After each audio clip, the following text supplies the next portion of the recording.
From the Drake Union at The Ohio State University, it's the National Hour with your hosts, Darius Thigpen and Jeffrey Hammersley. And welcome into another edition of the National Hour. I'm Darius Thigpen. And I'm Jeff Hammersley. And it's great to have you folks joining us here on Buckeye TV as Jeff and I are ready to break down all the stuff going on in sports this week. But let's start with that team, the Ohio State Buckeyes, going and getting another game this week, hitting the road once again as they're going up to Urbana-Champaign to take on Illinois, Jeff. It's going to be a game where it looks mismatched on paper, 9-0, Ohio State against 3-6 Illinois, but could see a competitive game. I think with Illinois and Schillhouse, they could bring something to the table, but remember, Illinois, the last Big Ten win, October 2011 at Indiana. I was still a high school senior back then, getting my pictures done. It's been a long time since Illinois has won a Big Ten game. Schillhouse, 65% completion rating, 2,400 yards, 15 touchdowns, 8 picks, 19 sacks. Numbers are all over the place, but I think for the Buckeyes, you're on a huge win streak against the Illini. I don't see it being in jeopardy, but still it's a rivalry game. Illy Buck's on the line. All bets are off in rival games. Yeah, the 88th Illy Buck that they're going to be playing for. This is going to be a game also with, as you mentioned, Schillhouse, a guy who is a senior quarterback. Not just that, but he is a guy who is a dual threat, but he's had pretty good passing numbers this year. He's actually leading the Big Ten in passing yardage per game. On top of that, 65% completion percentage. Touchdown to interception is not where you want to see it. 15 touchdowns to 8 interceptions. What really stands out, he's been sacked 19 times. Yeah, that's a big thing there. I think for Ohio State, when you have guys like Mike Bennett and Noah Spence who can blitz the line, they get some sacks. Bennett coming up the edge, Spence doing whatever he needs to get there. The 19 sacks and that O-line, if they can't help Schillhouse out, it can be a long night there in Champaign. And I think for Ohio State, if you start doing that blitz packaging, just beating the line, Schillhouse is going to be in for a long afternoon against the Buckeyes. Well, for Ohio State's defense, the secondary is coming to question, but the front seven hasn't really had too much of a challenge, Jeff. I mean, the run defense has not allowed a 100-yard rusher, and on top of that, you look at the defensive line creating pressure. The linebackers have played increasingly well outside of Ryan Shazier. Everyone says there's no one really there. Yeah. But the other guys like Curtis Grant have really stepped up their game. Well, Grant had the interception, I believe, against Purdue. That was a big pick six there. I think for Ohio State in general, the defense, I want to say since starting with the Penn State game, they've been there. Yeah. The defense, they've been pressuring, they've been getting the turnovers. They've forced turnovers in the vast majority of their games. They're forcing fumbles, they're forcing picks. They had the pick six against Purdue, as I just mentioned. The defense, they now know that Ohio State is third in the rankings. They are a smidget away from getting the title game. The thing is, this is where shutting down teams and blowing them out in fashion, you got to do that at this point because Ohio State, they don't play anybody from here on out. Nobody's ranked until Michigan State. They need to make a statement now, or Michigan State, or whoever they play in the Big Ten championship game. But I think for Ohio State, the defense, they need to play 100%, 110%, and just really just lock down and take every single team down along the way. Well, Jeff, you look at this Ohio State team, top 10 in passing, in rushing, total offense, scoring, in defense. Rushing defense. I mean, this is a team that's been playing really well throughout the season. This defense is absolutely scary good. And I think more offensively, too, between Braxton and the company, they're also moving down the field and scoring points. But I think for Ohio State, everything has to click from here on out if they want to even get in consideration, get some votes to go in the title game. All right, so offensively and defensively for Ohio State, who are going to be the difference makers? I think for Ohio State, defensively, look out for Mike Bennett. He could do some problems there, but I also think Evan Spencer for Ohio State on the offensive end, he might be able to do some damage too. We'll talk about Spencer in a second. I'll go with Noah Spence, and offensively, I think Carlos Hyde. He's always poised for a big game, and he has not disappointed this season. So the guy that you picked offensively, Evan Spencer. My boy. The receiver, the junior from Illinois, no less. He made big comments this week saying that Ohio State would wipe the floor with Alabama and Florida State, the 1 and 2 teams in the country. Well, I guess I'm a little biased, but I think we'd wipe the field with both of them. But that's just my bias speaking. Well, Jeff, reaction. Well, I was standing right next to him when he was saying that, and my first reaction was, I like the confidence, but at the same time, if we did play these two teams, I don't see us wiping the floor with them. Well, of course not. I see if we did play them and we won, it's got to be maybe get the ball last, you score with maybe 2 minutes left, and that's how you win the game. But I think I like to see that you're confident, but there comes a point when you say stuff like this, you know Nick Saban's got this, you know Jimbo Fisher, they've heard it. hang this up in the locker room. It's our turn to win these things. They think they can run us over, guys. This is your motivation now. Shut this team down if we got to play them. Well, all right, well, here's what Urban Meyer had to say. He said, I'm very disappointed. I can't stand that. He's certainly not the spokesman of our team. As a result, Evan will not talk to the media for a long, long time. You don't do that. It's not good sportsmanship. It's not what we expect. Talk about your teammates, talk about the team, and move on. So that's what Urban Meyer had to say. But at the same time, do you really think Urban is sitting there and saying, Evan, don't go saying that you think you're better than the other team? Do you really think he's upset about what Spencer had to say? Saying that we've scored, Urban did not pull the dogs on Penn State. You scored 63 points. You shut down Purdue, 56 points at their place. It's one of these situations where you're going, Urban, he wants this out of his players. And I think, but saying to the media, okay, not so good. But saying it in the locker room, that's what you want to do. But I think for Urban, keep him off the mic, because what you don't want to do is have him say something else that would add even more fuel to this already burning fire. Yeah, and I totally understand that. I think Urban Meyer was sincere saying that he didn't want Evan Spencer to say this to the media. Mm-hmm. But at the same time, you want to see this kind of fire and want to see this kind of swagger. You want to see this kind of confidence in your team. You want to see this. And Urban Meyer, I mean, let's be real. He's a guy who at the University of Florida had guys who may not have been as talented as everyone throughout the country, but they certainly believed they were, and they played like they were. And, guys like Tim Tebow, Chris Leak, what do you say about them? You don't say, they had the greatest throw motion. You don't say they had the greatest footwork. You say they're competitors. And that's what Evan Spencer was in this instance. He was being a competitor. Well, what Urban Meyer did with Florida during the title run when they took on Ohio State to beat Ohio State, I think it was one in the locker room. He had like this board that has like all these quotes of things that people said negative about the team. And now it's one of those deals where it's like, this could work against you because, Alabama, they're going to be using that same thing. And that it could be a problem, but right now it's up in the air. Well, what happens in the locker room stays in the locker room, hopefully for Urban Meyer's guys. But, I like this confidence, Jeff. We'll see what comes up with it down the road. So we're going to take a quick break. When we come back, we're going to talk some more college football for you here on the National Hour.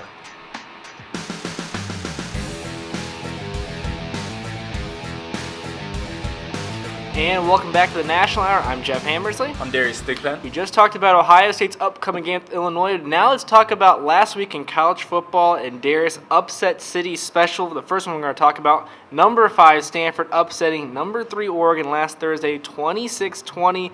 Stanford opening up 23-0 through the third quarter. Darius, were you expecting this from the Stanford Cardinal team? I mean, this is about what you would have to expect if Stanford was going to win this game. They would have to play a defensive-oriented ball game. I mean, the big thing about this game, time of possession, Stanford won 42-17 in time of possession on minutes. That's the way you're going to beat Oregon, keeping the ball out their hands and then forcing turnovers and making sure that Oregon is not getting into the flow of their offense. They played solid defense. The surprising thing was just how successful this Stanford defense was. It was a shutout for most of the game, and Oregon, they had to fight back just to make it close. It was 23-0 Stanford through 3. So Stanford really dominated that game. That's what surprised me more than anything else. But the fact that it was low scoring, slow tempo, that's the way Stanford plays if they're going to beat a team like Oregon. I think for Stanford, it speaks more of Oregon. They're down 23-0, but they lose 26-20. They at least show like the sense of urgency. They got to get back in the game. They got to score quick, and they did that. Problem was it was just too little, too late. But looking at Oregon's numbers here, 2.6 yards per rush. Stanford 4.2, 2-0 in turnovers for Oregon. It's one of these things where it's like, they had a bad game on the road against Stanford, and it came back to haunt them there. Now, that probably cost Oregon a shot in the national championship. Oh, it definitely cost them a shot in the national championship. Right now, you have 3 teams that are undefeated, 4 if you include Baylor. I mean, 3 teams as the national powerhouses, Florida State, Ohio State, and Bama. And then Baylor's right there, too. Yep. They also played Thursday night, and we'll get to that game in a minute. But you look at that, and Oregon, they really have no shot right now as a one-loss team. They would have to have basically everyone in front of them lose. And they're still going to be in the top 10. I believe there's 6 right now in the BCS. So they didn't drop too far. But right now, Stanford's ahead of them. Obviously, all the undefeated teams are ahead of them. There's no room in there for Oregon. Absolutely. Some numbers from the game. Mariota, 20 of 34, 252 scores. Hogan, the quarterback for Stanford, 7 of 13, 103 yards, 8 carries, 57 yards, 1 touchdown. Gaffney, 45 carries, 157 yards, 1 touchdown. Darius, are there any one of those numbers that really stands out to you? 45 carries. That is, unthinkable in this day and age when it's gone to the passing game where you see guys throwing for 40, 50, even 60 times in a game. To have 45 carries from one back, That is unreal. But that's exactly what Stanford needed. They needed that kind of output and that kind of success to get nearly 5 yards a pop to be able to beat a team like Oregon, hold on to the ball and just suffocate them. Now, the game you were just talking about a few seconds ago that we're now getting to, another big, really a beat down here. Number 6 Baylor upends Oklahoma, who is ranked 10th, 41-12. Baylor, the dual threat, impressive defense against OK, then a very impressive offense. 459 yards to 237 in favor of Baylor. Are you shocked by that beatdown in Waco? Yes, I was expecting Oklahoma to show up, and I was expecting, if anything, Oklahoma would be doing the beating because you know that they had a decent defense, much better than any defense Baylor had seen to this point. Okay. And their offense had been decent as well. You knew that they had a running quarterback, a big guy at quarterback for Oklahoma, but I was just shocked by the way that Baylor played not just offensively but defensively. They forced turnovers, and they were ball hawks in this game. Yeah, I mean, 216 total yards and penalties, 2 turnovers for really OU. You're not going to win that many games with that kind of numbers, but then looking at Baylor, Petty, 13-26, 203 yards, 3 touchdowns, 16 carries, 45 yards, 2 scores. Baylor, it was a slow but getting. I believe the score was like 5-3 at one point. Yeah. And you were thinking this game could go either way. Then Baylor, within a matter of maybe 15 minutes in real life, 2 touchdowns, 3 touchdowns, and they just ran away from the game. Well, the offense for Oklahoma was so vanilla, and it was bad at some points. You would think with a veteran quarterback like Blake Bell, they would be able to open it up, be able to use all of their weapons, and it was run up the middle, 3rd down and long, let's see if we can throw now. It was really just bad offense for Oklahoma. They couldn't get it going, and Baylor took advantage.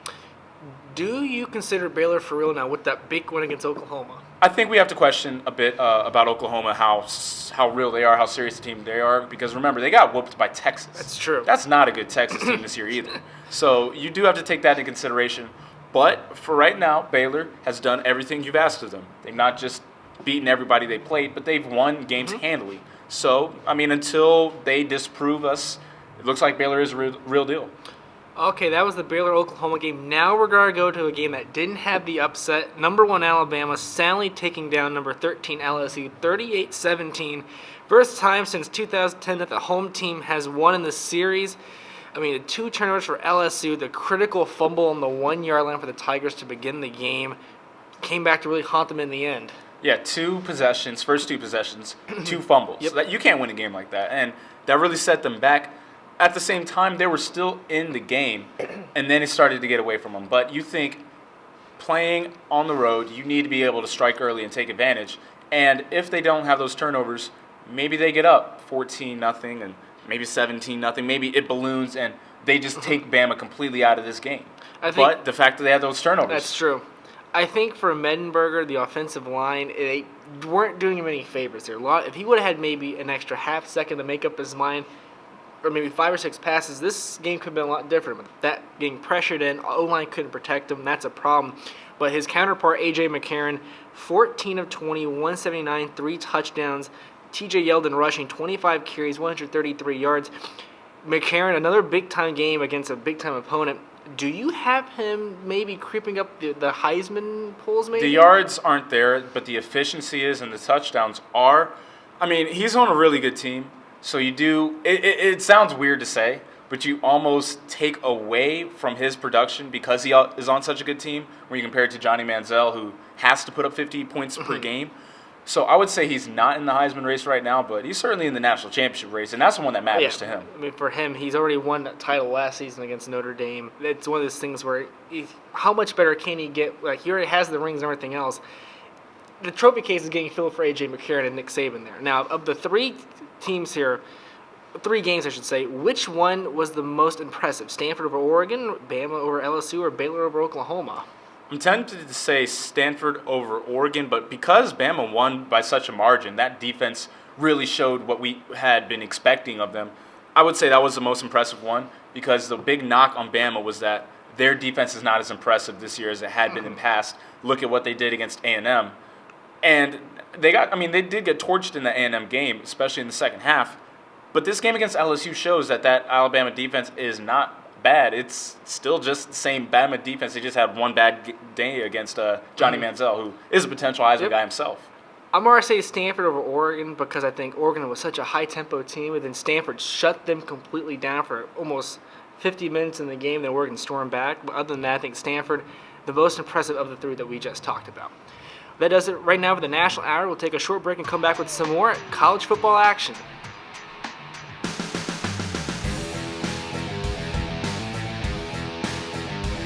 And we are back here on the National Hour. We're going to stick with some more college football for you guys. So we'll get into what everybody loves to talk about, the BCS. Some people love it, some people hate it, but everyone has an opinion. The BCS, what to do. So right now we have 4 undefeated teams. Ohio State, obviously, Alabama, Florida State, and Baylor. There is 4 undefeated teams. You could have 4 at the end of the year because they're not going to play each other.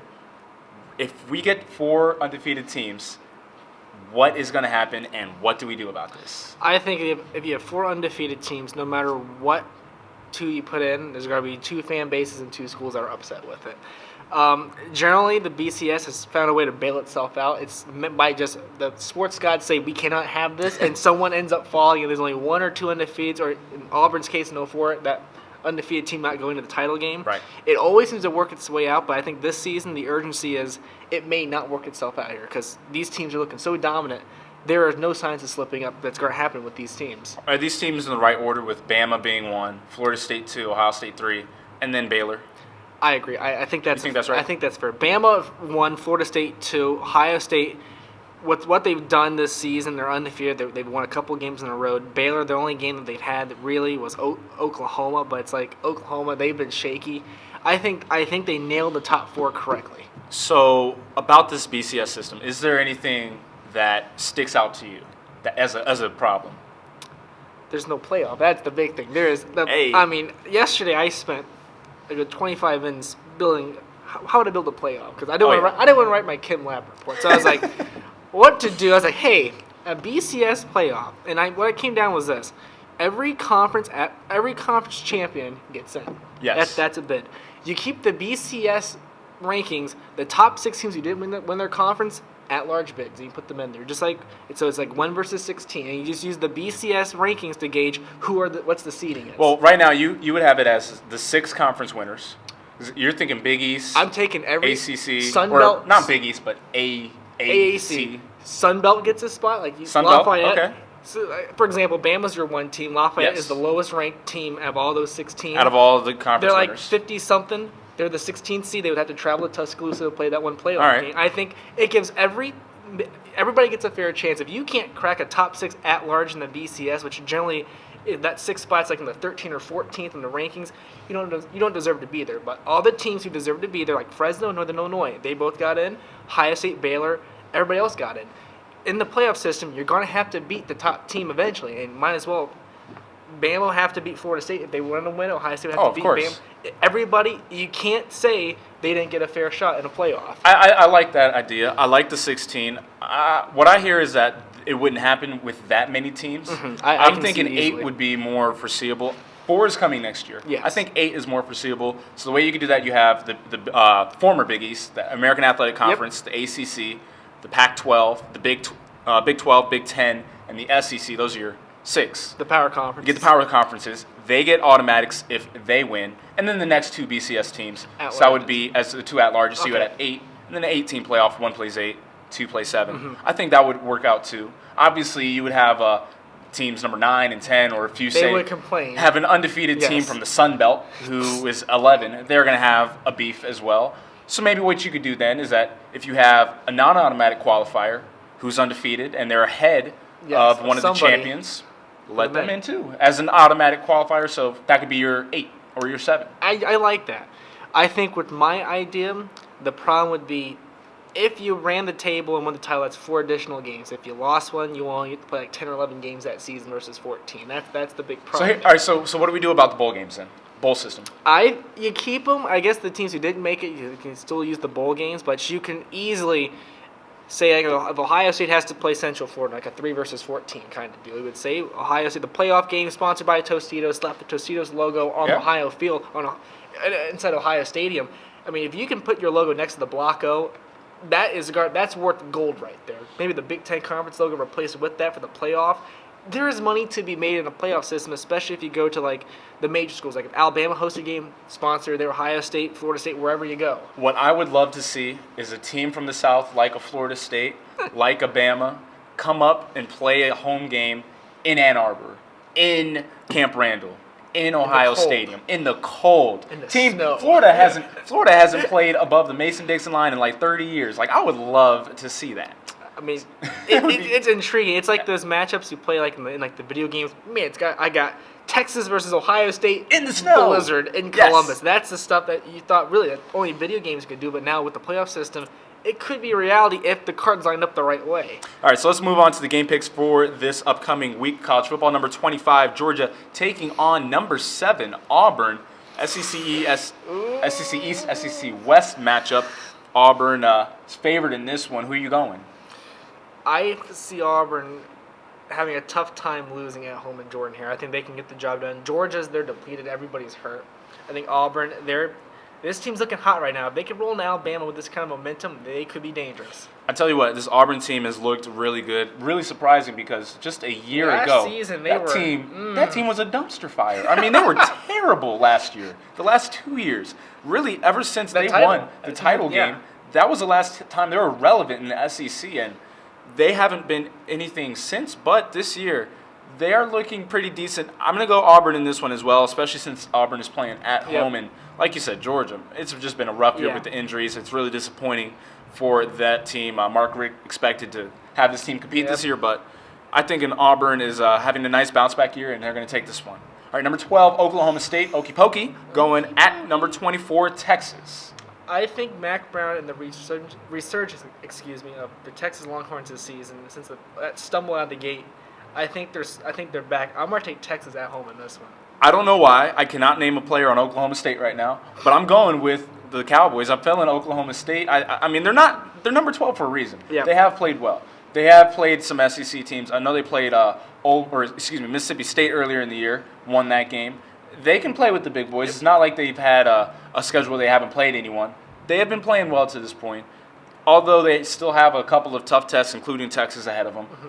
I feel like Oklahoma State is kind of the real deal in the Big 12. That's a fair case there. All right, next game we have Michigan State, number 16, at unranked Nebraska. This one, it's Nebraska. They went against Northwestern on the Hail Mary. This team, they're getting through the motions, but I think Michigan State, when you have the top defenses on passing and defense, it's going to be hard to beat. So I got Michigan State easy in this one. Michigan State may have the best defense, if not just in the Big Ten, maybe in the entire country. Yes. Nebraska can't stop a nosebleed right now. I'm feeling Michigan State in this game because their offense has matured to the point with Cook that they can move the ball down the field. They run the ball, but they can still get a passing game going. Nebraska is just awful. They are going to get Taylor Martinez back. He hasn't played the last couple of weeks, but I don't know how much of an improvement that's really going to be. I think for Martinez, he may not be starting with Kellogg as the starting quarterback. Yeah, he may have lost his starting job, although he went out with injury. He may not be the starter. All right, number 4, Stanford at USC. That's going to be a night game in L.A. in the Coliseum. Yeah, Stanford easy. Yeah. I don't see Oregon. You don't want to go? No. All right, I'm feeling Stanford as well. No USC upset here. This is a Stanford team that has another one of those maybe best defenses in college football. Yep. Look at what they just did against Oregon. This could be a potential letdown game. Got to take that into consideration. No. Maybe a second. I'm thinking that's like if they lose to USC, they beat Oregon. USC. There's something wrong with the college football with Whittick at quarterback. USC has looked kind of good at times this year. At times, but against kind of good at times. At Stanford, you gotta be at good 60 minutes just to even be consideration to beat these guys. All right, so that's going to do it for us here at this college football segment. We're going to take a quick break. When we come back, we're going to have some more for you here on the National Hour.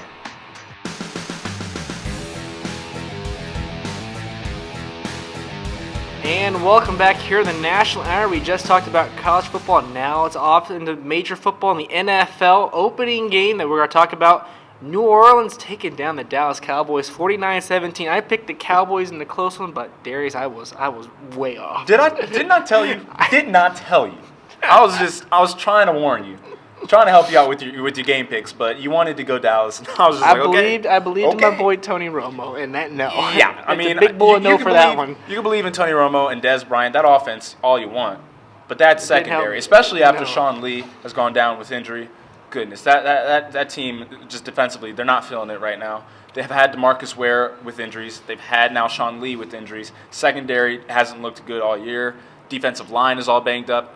I mean, Dallas defense, which showed a lot of potential earlier this season, is hurt right now. Yeah. And on top of that, they're playing the Saints. I mean, no matter who the Saints are playing, they're going to find a way to look pretty good, especially with Jimmy Graham going. They had Darren Sproles, who hadn't played the week before. He was back from injury, and boy, did he look good. Drew Brees threw for 4 touchdowns and nearly 400 yards. And Mark Ingram, 145 yards and a touchdown. Did not see that coming. Me neither, but also I didn't see coming the Saints offense getting 40 first downs in an NFL record and a whopping 625 yards. Those are Madden football numbers right there against the Cowboys, who I picked.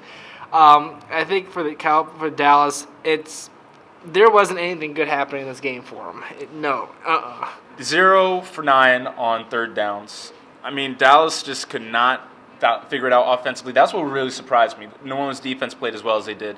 I figured Des Bryant was in for a big game. Romo was going to go off and maybe have an interception or 2, but he was going to have a good game, and they just couldn't get it going. No. I mean, that offense struggled. Part of it is because they've gone to more of a running identity. They have ran the ball a lot more since they've had DeMarco Murray back, but, I mean, the passing game just couldn't get it going. I think that is one of the big things that let the Cowboys down in that game. All right, on to the next one, and once again, I picked another wrong game. Detroit Lions take the lead in the division against the Bears. They beat the Bears 21-19. I picked Walter Payton and the Bears. They let me down by 2 points. Oh, that was your jersey pick, yeah. That was my jersey pick. I'm now 6-3. At least I believe I'm 6-3 on the season. But I think for Detroit, taking the NFC North driver's seat with this win, Calvin Johnson, 6 catches, 83 yards, 2 scores. Reggie Bush, 14 carries, 105. Once again, Darius, how did I miss this pick? Well, Cutler, you got to remember, he had just been coming back from injury, so he had been playing kind of well to the point where he left the ball game, and he actually left in the fourth quarter. Final drive was Josh McCown and not Jay Cutler. So that kind of tells you maybe Cutler's not all the way back yet. He did have that hip injury, but at the same time, I do think Detroit's defense really stepped up when they needed. And that defensive line, I mean, you got to realize Nick Fairley and Ndamukong Suh, those are some scary guys up front for Detroit. Yeah, I would not want to see Fairley or Suh walking on the street at nighttime, because I was like, boy, this is not. Well, I'm sure they're nice guys off the field, but if you have a helmet on, they're coming at you. If I'm going down, I wouldn't want to push these guys around like, man, get off me. No, the scary dudes down there. NFC North, you have the Bears, you have the Lions, you have the Packers, then you got the Vikings. Of those 4, who do you think the Lions could take that division with, like, as you said, Suh and Fairley and Stafford and Calvin Johnson on offense? Well, don't forget Reggie Bush and Matt. That's true. Matt Stafford's been having a good year, but Reggie Bush has really equalized this team.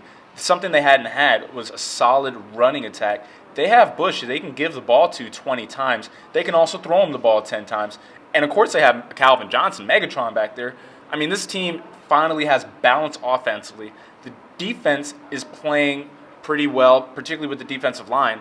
They're the most complete team in that division right now. Obviously, the Packers without Aaron Rodgers, they have a running game with Lacy, but they got to get back to having Rodgers. They need him back because Seneca Wallace, no. Yeah. And then, I mean, we saw what you're going to get out of Scott Tolzien, but he's a no as well.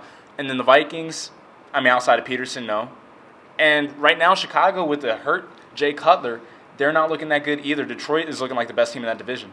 I have to agree with you on that point. I think Detroit, with Johnson, Bush, Stafford, and company, if they do lose this division, it's going to be a head-scratcher on just how they lost. It's their year. I mean, if they can't win it this year, they're just not meant to take the NFC North in this situation. Everything's on the table for them. They're getting the wins against division foes. It's theirs for the taking. Now, this game we didn't pick, at least I hope not, because I would probably pick the Colts. And we would have both been wrong. Yeah, this was St. Louis just upending the Colts 38-8. 5-1 Indy turnovers, 2 of 12 on third downs, 1.3 yard per catch, really yard per play for Indy and for the Colts. What went wrong for the Colts? Was it Andrew Luck who had 3 picks, or was it just like the Cowboys? They just couldn't get anything going against the Rams. It was like that Monday night game a few weeks back with Seattle and St. Louis. It was the defensive line. Robert Quinn and Chris Long are the real deal. St. Louis's defense came to play. They obviously have Cortland Finnegan at corner making some plays as well. But that defensive line is the staple for the team. Their front seven has really improved. Let's not forget, they got James Laurinaitis in there as well. Buckeye. Man, they got Baby Animal in there. He looked good as well in this game. They were not able to run the ball at all. And this team right now, St. Louis, they're starting to figure it out. Although they don't have Stafford, the offense is kind of on the down low because they're just giving it to Stacy and hoping he makes some plays. But they figured it out defensively, and they got a playmaker, an electrifying talent now with Tavon Austin starting to come into his own. I think thinking of Tavon Austin right now, 2 catches, 138 yards, 2 touchdowns, 172 return yards and a touchdown. It's whenever this man had the ball, he did something magnificent with it. Do you still think from here on out we'll be putting these kind of numbers up against other teams? Maybe not to this point. Not 3 touchdowns and a 98-yard punt return. I mean, let me just give you some context. Crazy to numbers. Punt return. The punt return, when he picked it up, he's telling everybody to get away from the ball. He picks it up, going toward the goal line on his own 2-yard line, picks it up, which you're never supposed to do as a return man, and then makes one move and he's gone. It was unreal. His speed is just phenomenal. We saw what he could do at West Virginia. A lot of plays, a lot of times we're running plays for him. Geno Smith bubble screen to Tavon Austin and let him go. But I mean, he's doing it at the NFL level right now. He has game-breaking speed. He's like a young Deshaun Jackson out there. Now, St. Louis, they lost to the Seahawks close by just a few yards, basically. They blew out the Colts here. Do you start taking them as a serious contender, saying that maybe Green Bay, they're having their problems, Chicago having their problems, a playoff spot could open up for the Rams? Do you think they can slip into the playoffs? I think so. I mean, this is a team that is led by their defense. They have a good running game right now with Zach Stacy. They figured that out. As long as they can make enough passing plays from Kellen Clements, they can get it done. That's really all they need is just run, play defense, and every now and then take a shot with Tavon Austin. Of the 3 games we just talked about, which one was the biggest letdown? The Cowboys, the Bears, or the Colts? Well, the Colts, I mean, especially since they had, played really well the last couple of weeks. They had already beat Seattle this year. They beat Denver. And going to get into this game against St. Louis is almost a letdown game. And St. Louis, I mean, they just torched them. This is at home as well for Indianapolis. That's a big one, but I would say the Cowboys in my mind because this team, they have. That's a good Saints team, But they have the star power there. You have Romo, Bryant, company. This team, But you know who they don't have?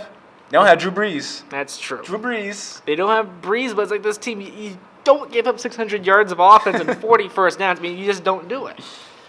All right, that's all the time we have now for the NFL football. We'll take a short break and come back with some more football look and recap and picks this week here on the National Hour.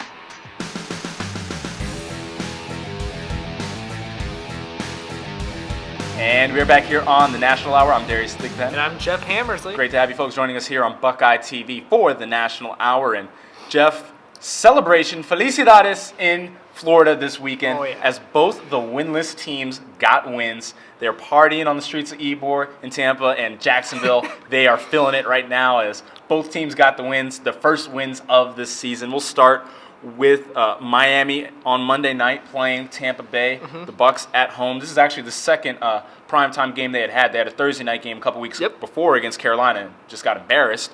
But they had this game against Miami. The Bucs, 0-8 going into the game.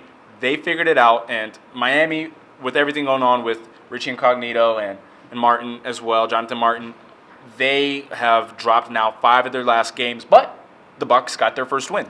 I think for the Bucs, it was for them on their side at least. It was fortunate that Miami, they've had their own problems. That was an internal problem in Tampa. Really took advantage of that, and they got the victory. I think you got your first victory. Still, your record is 1-9, 1-8 right now. So it's not great, but you avoid that 0-16 thing. Where at this point in the season, if you're winless, in the back of your mind, you're probably thinking, could we potentially go 0-16? Or now for both Jacksonville and Tampa Bay, the worst is 1-15. It's not as bad as having that goose egg in the win column, but still not something you should be proud of and running around the streets with. Jeff, what do you think these two teams are playing for right now? They are playing for the first number pick. 1 draft pick is what I would go. Jacksonville right now. got to win. I don't know how that happened, but they got to win against Tennessee. That's probably not going to happen again. And then the Bucs go and blow it. They lay an egg and get themselves a victory. What are they doing in Tampa right now? I think for both these teams, it's one of these situations where it's like, well, we want the first pick, but it's like, wow, we want to get – no, now we're tied. We're tied. This is where they need to be tanking for Teddy. messing up for Mariota. I mean, they got to be. They need to be losing right now. Clowning for Clowney, whatever you want to call it. The alliteration right there with the Mariota and Clowning Company. I think. I mean, you got to get the win there, but I think for both these teams, they're going to be in that top 3 or 4 pick category. What do you mean, top 3 or 4 pick? Yeah, getting the picks, not like being like number 30 or 31, right. Unless a miracle happens. I mean, each of these teams, if they win out, would be 8-8, and neither one of those teams are making the playoffs. Yeah. I mean, so you don't want to say you don't want to start tanking. You don't want to say, "Hey, we're trying to lose the rest of our games." But at the same time, what's the motivation? If they lost out, it wouldn't be the worst thing in the world. I mean it'd be better than going 7-9 and getting the 6th or 7th pick in the draft. Honestly, I think in their situation, this draft has some depth to it. You have Clowney, you have Bridgewater, and it's one of these situations where you are the number 1 or 2 overall pick.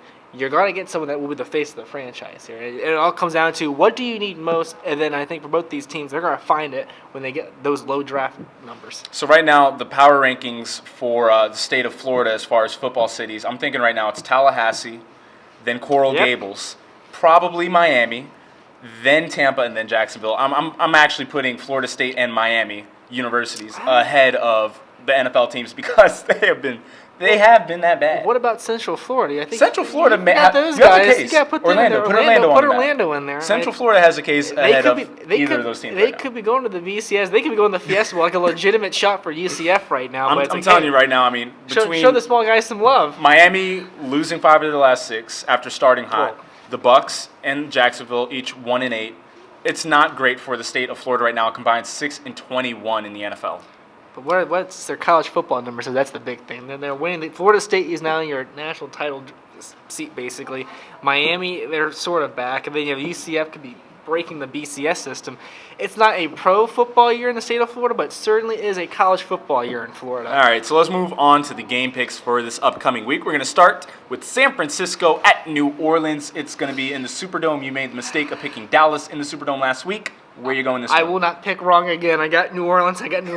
big. Do not pick against New Orleans at home. Although, remember, last year at New Orleans, San Francisco, that's when you had the coming out party for Colin Kaepernick. But I'm going New Orleans as well. Okay, I was going to say, if you try to trick me to pick New Orleans and then you pick San Francisco, you're just going after the rankings right now. All right, Cleveland at Cincinnati, the Ohio Bowl Part 2. Cleveland got the first one at home. Now the Bengals are at home. Who are you feeling in this one? I'm going to go with the Browns here. I think Cincinnati, against that, when they played Baltimore, that team got very lucky to get into overtime against Baltimore. I think Cleveland, if they can force Dalton to make some picks and make some bad decisions, it may be Cleveland's for the taking. I don't know. I mean, since the Browns are coming off the bye week, I'm really feeling Cleveland as well, and they've been making plays somehow in the passing game. I'm thinking Cleveland right now, although you got to watch out for Giovanni Bernard. That's a sneaky athlete my boy. There. I mean, but I'm going Cleveland as well. I can't. I have to go against him on this one. This is one time. Now, here's where we're going to probably have our disparity. Kansas City at Denver. Peyton Manning is not 100%. He is hurt. And the question is, how bad is it? We know he's hurt. Is he like, I can stretch it and it's going to be okay, or is it I may need to sit down for maybe a half, maybe sit out the entire game bad? That uncertainty, saying that KC has a very stout defense and they're very good, I'm going to say Kansas City on the road here. I think if they can put some pressure on Manning, hit him once or twice, they will have the game in the bag. I was going to hit you with this so hard. I'm going Kansas City as well because Kansas City plays the way that you need to play to beat any Peyton Manning type team, any high offensive team. I mean, Stanford just showed us against Oregon how you do it. You run the ball a ton. You bang your head into the wall even when it's not successful. You just keep on running. That's what Kansas City's going to do with Jamal Charles. They're going to give him the ball 30 times and tell him, you hold on to that ball. I don't care if you get 20 yards or if you get 2. We are running the ball, and we are running clock, keeping the ball out of Peyton Manning's hands. And they're going to let that defense go to work. Eric Berry has been a ball hawk this year. And Flowers at corner, I mean, he's been playing really well as well. That Kansas City defense, don't forget the defensive line as well, has been playing so well. I'm feeling Kansas City. Okay, so I know we're going different on this pick. It's going to be the Jersey pick. New England at Carolina, Monday Night Football. We talked about this off the air. When he finds the primetime lights, Cam is Superman. And I'm going to go with Carolina in this one. I feel like this Carolina defense is for real. The Panthers, they have Cam Newton. They can run the ball with D'Angelo Williams. I'm going Carolina. How do you know I don't have a Cam Newton jersey behind the set here? I just brought the Tom Brady jersey just to mess with you. You don't. You're going with the don't know Patriots. that. Maybe- Pick the Patriots. maybe Go ahead. it's right Go ahead. there. Now Well- tell me why the Patriots are going to win, and I'll refute it. Go ahead. I think you have the situation where you have Tom Brady and you have Amendola and this whole. If you give Manning some time, not Manning. Well, wrong quarterback there. If you Yes, give Tom wrong Brady. quarterback, yeah. If you give Brady some time to throw, give him some receivers that can catch and run in the slot, basically, you have a very good chance there. I think Brady knows how to play under pressure. He's won Super Bowls before. He's also lost a Super Bowl, but two. Oh, Eli Manning, that's only one occurrence. Twice the Manningham pass, then you had the Tyree thing. That counts. David Tyree off the head. Yes. No more. I think Brady, he knows how to play under the pressure. I think him and Belichick, if this game gets close, that edge will come up. Here's what's favor. going to happen. Brady's going to throw the ball 50 times. He's going to make a mistake once or twice, throw a couple of interceptions, because Carolina's defense is that good. But on top of that, Carolina's going to run the ball, and it's going to frustrate the heck out of New England because they're not going to have the ball in their hands for most of the game. Carolina's going to be like, look, we're going to let Cam run it. We're going to let D'Angelo run it. Heck, we're going to bring in Mike Tolbert and let him run it. Oh, yeah, big boy. It's going to be all over the place. They're going to run the ball. They're not going to try to throw with New England. And that's a recipe for success, especially since Carolina's defense is better than New England's. Valid point there. I'm still taking my boy Tom Brady. Telling you why. I'm trying to educate you, young blood. All right, we're going to take a quick break. When we come back, we're going to have some basketball and the final stories for you here on the National Hour.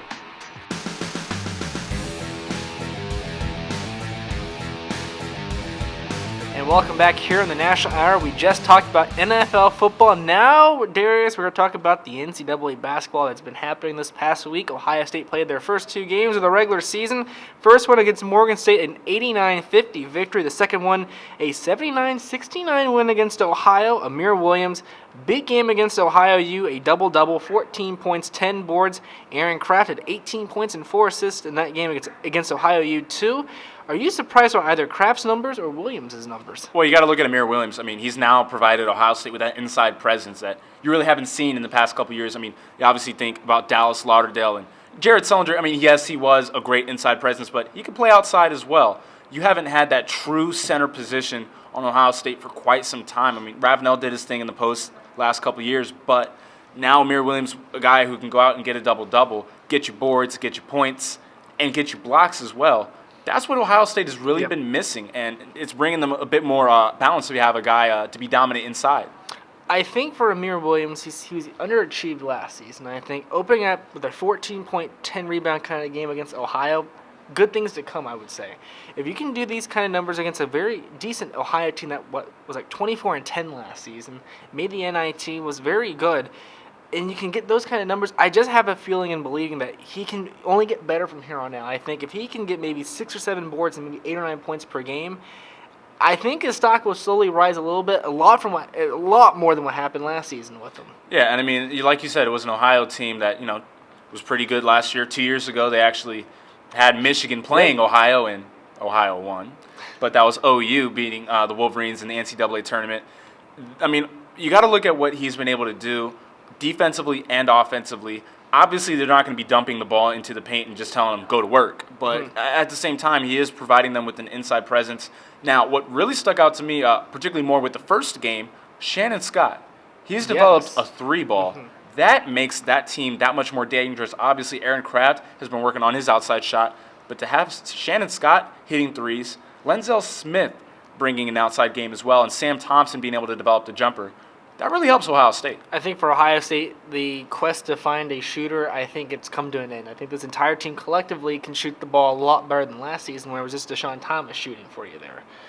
Now, Ohio State, their next contest will be against number 17 Marquette on Saturday. Then it's American University at home the following Wednesday.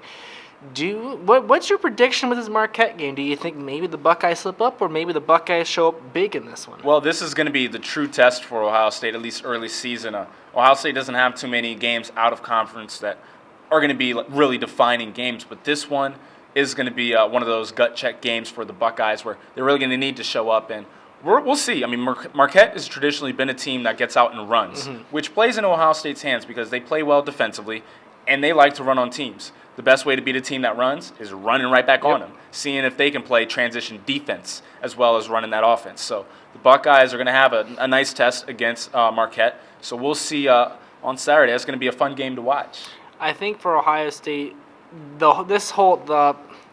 I want to say the whole fouling thing is Aaron Kraft plays some really upfront D. He could get in foul trouble. You got, I believe, 4 against Walsh in the exhibition game. I was just thinking, if you have 4 against Walsh, you will definitely foul out in a game that has a lot of physical contact there. I think that could be a problem.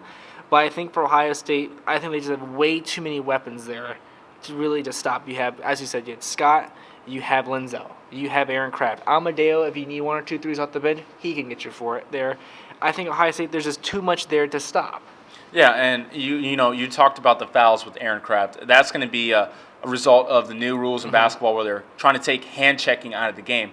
That's Aaron Kraft's game. I mean, obviously he moves his feet and plays good fundamental defense, but hand checking is a part of it as well. If you're able to, as a defender, dictate which way the offensive ball handler goes and dictate, okay, he's going to make him go left or make him go right if he's a lefty and know what he's going to do, force him into the help. That really takes away, if you're going to call fouls now on the ticky-tack stuff, the hand checking, which is really Aaron Kraft's game. That's the big thing there. For Ohio State, they will play, as again, Marquette on Saturday and American on Wednesday. Now to recap some other big games that happened. The big one, number 2 Michigan State topping number 1 Kentucky. Kentucky will not be going 40-0 this season. 78-74 the final there in the United Center. Appling 22 points, 8 boards, 8 assists, 4 steals, and Randall for Kentucky 27 points, 13 rebounds. Darius, Randall's number is impressive, but do you think Michigan State's win is even more impressive? This Michigan State team reminds me of Duke when they won the national championship, because when you look at around the country, you have all these different teams with talents and all these one-and-done guys who are really great players. But the senior leadership and the veteran team is Michigan State. You look, I mean, inside they've got Adrian Payne. Outside they have Appling, who's a much better athlete than a lot of people give him credit for. And Gary Harris on the wing. I mean, they have a complete team. They have guys who can figure it out, play inside and out. Payne can step away and hit a couple of threes as well when needed. And he's about 6'10", 6'11". That's a team that's really balanced, and like I said, the veteran leadership for Michigan State, I think that's the best team in the country right now. I think with Izzo and what he can do at Michigan State, the leadership, that's the big thing. Because I can't remember a Michigan State team that didn't have leadership. I mean, every single season they come in as a potential deep run team in March. And I think this is the same kind of deal. If you can take off a Kentucky team in the first game, and you're going to be the incumbent number 1 right now with the new polls, I think for the Sparty and for Tom Izzo's team, this team potentially, I believe, they're a real Final Four team. Do you think that? Oh, without a doubt. I mean, I think the Big Ten is for sure, I mean, the best college basketball has to offer, and I really feel like Michigan State right now is the best team. I mean, I cannot point out to any reason why Michigan State should have any troubles. They play great defense. Offensively, they are much better than they were a couple years ago. And a couple years ago, they had Draymond Green, Derek Nix, Payne was in there as well offensively. And this team is probably better offensively than they were then. From a Big Ten SEC matchup to a Big 12 ACC matchup, number 5 Kansas topping number 4 Duke the same night right after that Kentucky-Michigan State game, Duke falling 94-83 to Kansas. Perry-Ellis, 24 points, 9 boards, 3 steals. Andrew Wiggins, the phenom, 22 points, 8 boards. Jayhawks with a huge early season victory. I think this hits the nail on the head here. Andrew Wiggins, a big game against Duke, only expecting bigger things to come. Yeah, I mean, I think on top of that, the one guy we didn't really write down here, Jabari Parker. I mean, you saw how good a player he is. I mean, coming into this year, obviously Wiggins was the one guy who everyone was looking at, consensus number 1. And then Julius Randle, number 2. And then Smart over at Oklahoma State, he's going to be up there as well. People hadn't been talking about Jabari Parker quite as much at Duke. They're talking about him now. Yeah. They have realized his kind of game. And, man, he has some really solid potential as to being an NBA player as well. And, just for this year at Duke, taking the loss in this first game, but, I mean, that's a team that has some potential as well. I think between Parker, Wiggins, and Randall, in that showcase we saw in the United Center, those 3 guys potentially could go 1, 2, 3 in any order, and whoever gets them, they're going to be extremely lucky. And those are franchise players right now. And not just that, but those 4 teams that were profiled on Tuesday, they may be the Final Four. That can easily be the Final Four. All right, that does it for college basketball. Now it's time for final stories.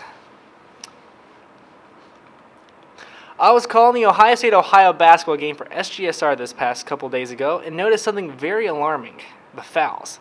It seemed as if for every minute of game action, 5 fouls were committed. The new rule change is putting too many people on the bench and sending way too many people to the line to shoot free throws.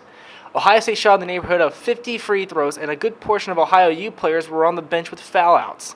I get that the NCAA wants to promote more offense, but this isn't the way. Games are longer and are less interesting. With the new foul changes, I guess for this season at least, the games will be decided only on free throws, which is just quite a shame. Monday, Ohio State made national headlines, not by what was done, but by what was said. Buckeye receiver Evan Spencer said Ohio State would wipe the floor with consensus number 1 Alabama. Breaking news into the newsroom, an Ohio State football player believes that his team is more talented than the competition. Seriously, what was he supposed to say? Well, I think we'd be lucky to stay within 3 touchdowns because they're really good. I mean, come on. Look, whatever you think Spencer was doing, whether he was joking or being serious, it's what he's supposed to say. I love this statement. I think every player should carry himself with the type of confidence and the type of swag that borders cockiness. While Spencer's sincerity and humility may come into question, you do have to realize that every athlete out there believes that they can do all things. It's no show of disrespect to the opposition, it's just a belief in himself, his teammates, and his coaching staff. So while Spencer may not speak to the media for quite some time, as Urban Meyer says, I truly love this statement as it shows likely he and the rest of the Buckeye team not afraid of anyone.